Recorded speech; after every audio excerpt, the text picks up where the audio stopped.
A video gaming giant company has just filed a patent for AI music technology. We will talk about what this means for sync licensing and artists at large in today's video.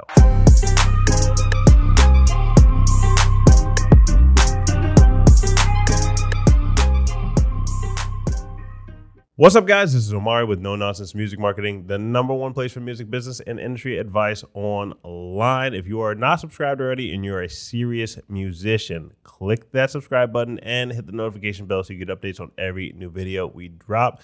Other channels are not talking about what we are talking about today. They may do one video. They have not been talking about them as early as we've been talking about them, so it doesn't give you as much time to prepare what you need to do for your music career. So hit that subscribe button. Now, Microsoft, this was last year, actually, I believe, or maybe earlier this year. You can fact check me on it, but Microsoft was trying to acquire Activision. It was about a $68.7 billion buyout. It's still waiting approval, but Activision had now just filed a patent for AI music technology. What does that mean practically? It means instead of paying producers these sync rights, why wouldn't they just make their own music, make their own technology, throw that music into their game, and then give all the different gamers unique music as background music for video games whenever they're playing the game? This will have an effect on the sync licensing market, not just for video games. If I'm doing a soundtrack for Netflix or Hulu, or any platform, anywhere, movies and theaters, if I can get this music to sound just as good as, or even 95%, you don't need it to be 100%. If it sounds 95% just as good as when a producer makes it or when a singer makes it, why wouldn't I just build my own technology? Like, yeah, it'll cost me a lot to build at the beginning, but this will save me money for years and years into the future. So why wouldn't I just do that? The answer is they are. They're trying to do that, and you're getting this headline not when it's too late. You're getting this headline in time, and I'm going to give you a strategy if you hang around to the end of this video about what you can do practically, and we'll look at previous examples from history about what other people did to make sure that you're not one of these people who's caught off guard by the transition in technology. So,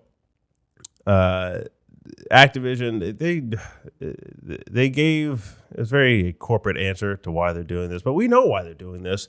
It says the filing explains that by automating the process of what kind of music is being played and to what intensity based on the situation, player experience, etc., music and audio can create more immersive and enjoyable gameplay experiences. It probably is not going to create that much more enjoyable experience. It's so that they don't have to pay out a bunch of money to producers and artists, and they can just keep that in-house. Like, it's not really nefarious of them. Like, if you own that, you would do that too. It's just a smart thing to do. Now, what can artists, actually, I wanted to mention this as well. There's, aside from the one they're trying to build, one of the more recent high-profile stories about the AI came from South Korea. According to Music Business Worldwide, it came from South Korea, where Hybe, the company behind K-pop stars BTS, acquired an AI startup company named Supertone for over $32 million. Now, that's probably not even that much money. Obviously, $32 million is a lot, but for what this can do, as I just explained, that's not a bad acquisition, depending on that technology, for sure. It claims, it was founded in 2020, so not that long ago. It claims to be able to create a hyper-realistic and expressive voice that is not distinguishable from real humans. Obviously, that it's going to be harder to get it to do like a singing voice versus a speaking voice. But rest assured, like they're going to be working on this, and it's going to be coming. So if they can if companies, movie studios, video games, even places like Spotify or YouTube or whatever, if they can pump out a lot of music that sounds 95% just as good, and they have the marketing behind them, what can you do now to get ahead of that? Let's look at a previous example in history. In 2016, I believe, the largest playlist on Spotify was not Spotify owned. It was user owned playlist. I believe it was it's like a classic rock playlist. It had around 700,000 followers at that time, or it had a lot of followers. The point is, that playlist still exists today. We actually have it in our network. We can't guarantee that you get on the playlist, but we do pitch songs to this playlist as well. Has many, many followers. It's probably close to about 1 million now, but it still gets a bunch of plays. Like, it still brings in a lot of traffic for the songs that are on that list. If they had started that playlist last year or even in 2020, it would have been too late. They wouldn't have as many followers as they did have from starting early. If you're first to market with these types of things, if you adapt the technology before all the other people, you can get ahead of this curve and at least give yourself a chance to benefit off that early adaptation. The person who owns that million follower playlist can still review a bunch of songs, get paid for song reviews, can still sign artists and put the songs on the list. There's a lot of things they can still do with that, even though there are much bigger playlists that Spotify now owns naturally. Like, if it's their platform, they're going to make a lot of playlists and have playlists that have 30 million followers and all that stuff. But that person with that million follower rock playlist is still a respectively big playlist. Like, you're never going to be as big as the platform owner, but you can still put yourself into a position that you can still have a company. It'll be a smaller company, but you can still have a company or even have a solo career in what you're doing. For comparison with the AI stuff, if you're willing to pay that small price of early adaptation, or even if these services are charging an early fee, and you can still acquire the rights to the songs, you can make songs a lot faster than what you're making them by yourself.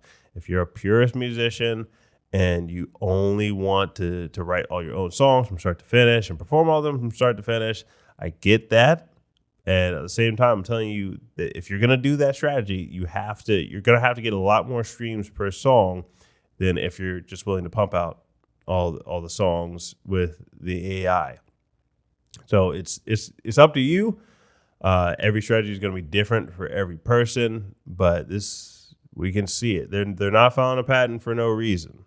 This is just one company that we know of. There's probably a lot more that are already using this technology, and it's getting better is the point. I said in another video that we did a test with our staff about which song is the AI and which was made by a producer, or, who actually played like a guitar lick versus, listened to a different song.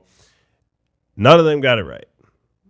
So that's people who listen to music full time. And I showed this to some other people. This is a small sample size, but this is a very representative sample size of these people listen to music all day, every day for a living. And then showed it to some other people. I showed it to my wife, showed it to some family members. None of them got it right either. Nobody, not a single one got it right. And I didn't just do 2 songs. I did a few. So I was like, pick from these few songs to give a larger sample size so that it wasn't just, pick between 1 and 2. Nobody so far has got it right. If you're a good music producer and you're using an AI, you can get it to. You still have to have some sort of music knowledge in order to get it to sound right, to get it to sound good.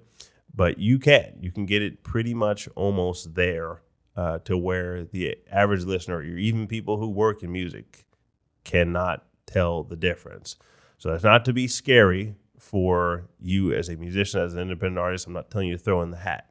I'm telling you to get strategic now, and if you're not going to keep up with the pace of the technology, you're just going to get run over. So if you're watching this channel, another musician, share this channel with them, because like I said, there's a lot of times whenever people do videos, no shade towards any other channel, they're just not giving this caliber of information at the time that we're giving it, so that you have enough time to plan and strategize, that you get ahead of this curve and you can still preserve your music career. So if you're not subscribed already, click that subscribe button, hit the notification bell so you get updates on every new video, and smash that like button if you learned something in today's video. We'll catch you in the next one.